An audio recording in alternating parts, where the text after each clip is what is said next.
हम सब कंप्यूटर इस्तेमाल करते हैं, है ना? एक ऐसा बॉक्स जो हमारे कहने पर सब कुछ कर देता है। पर कभी सोचा है, इस डब्बे के अंदर आखिर सोचने का काम करता कौन है? आज हम इसी गुत्थी को सुलझाएंगे। तो चलिए इस कॉम्प्लेक्स सी चीज को ना एक बहुत ही आसान सी मिसाल से समझते हैं। तो सीपीयू को समझने के लिए ना चलिए एक क्लासरूम में चलते हैं। हाँ, एक क्लासरूम।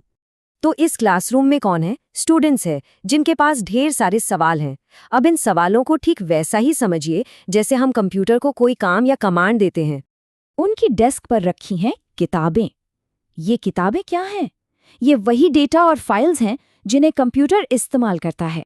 और फिर सामने बोर्ड पर दिखते हैं सारे जवाब, बिल्कुल वैसे ही जैसे कंप्यूटर की स्क्रीन पर हमें फाइनल रिजल्ट मिलता है।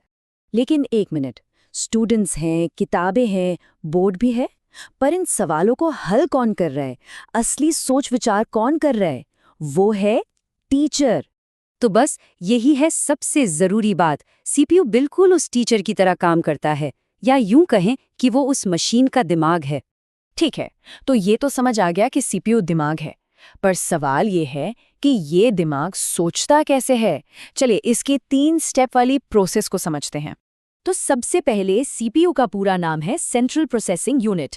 जैसा कि नाम से ही जाहिर है, ये सारे कामों का मास्टर कंट्रोलर है। इसका हर एक काम बस इसी सिंपल से 3 स्टेप वाले साइकिल में होता है। पहला, इंस्ट्रक्शन लेना, दूसरा, उस पर सोचना या कह लीजिए कैलकुलेट करना, और तीसरा, रिजल्ट को बाहर भेज देना। इनपुट, प्रोसेस, आउटपुट, बस इतना ही। अब ये जो पूरा प्रोसेस है ना, ये इसके 3 खास हिस्सों की वजह से मुमकिन हो पाता है। एक है कंट्रोल यूनिट, जो मैनेजर की तरह सबको बताता है कि क्या करना है। दूसरा है अरिथमेटिक लॉजिक यूनिट यानी ALU। ये है असली मैथमेटिशियन जो सारे कैलकुलेशंस और तुलना करता है। और फिर आते हैं रजिस्टर्स, जो कि एक सुपर फास्ट टेम्परेरी मेमोरी है। संक्षेप में कहें तो कंट्रोल, कैलकुलेशन और एकदम तेज मेमोरी, इन तीनों का कॉम्बिनेशन है सीपीयू।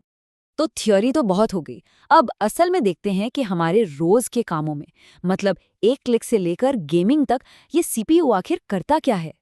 जैसे मान लीजिए किसी फाइल पर डबल क्लिक किया गया, ये हुआ इनपुट।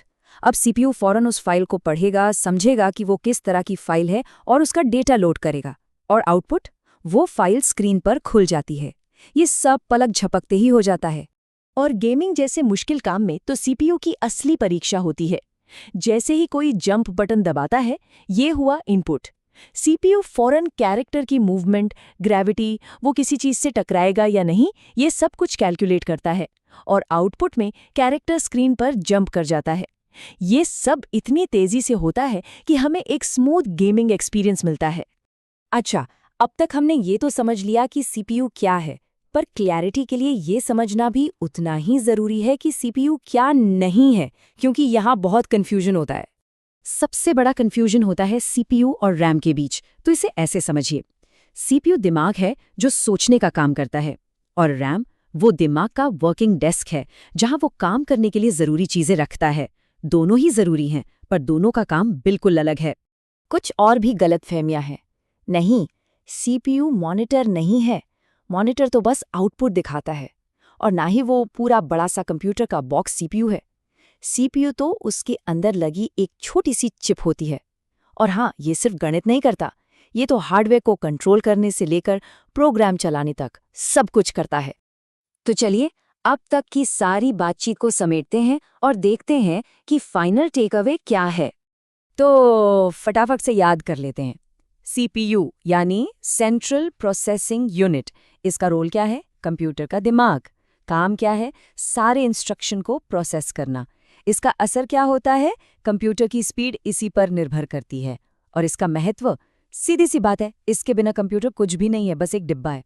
अगर इस पूरी चर्चा से सिर्फ एक लाइन याद रखनी हो तो वो ये है, सीपीयू कंप्यूटर का सोचने वाला इंजन है, बस। और आखिर में एक सवाल छोड़ जाते हैं। अगर सीपीयू दिमाग है तो सोचिए, जब ये दिमाग और तेज होता जाता है तो क्या क्या बदल जाता है।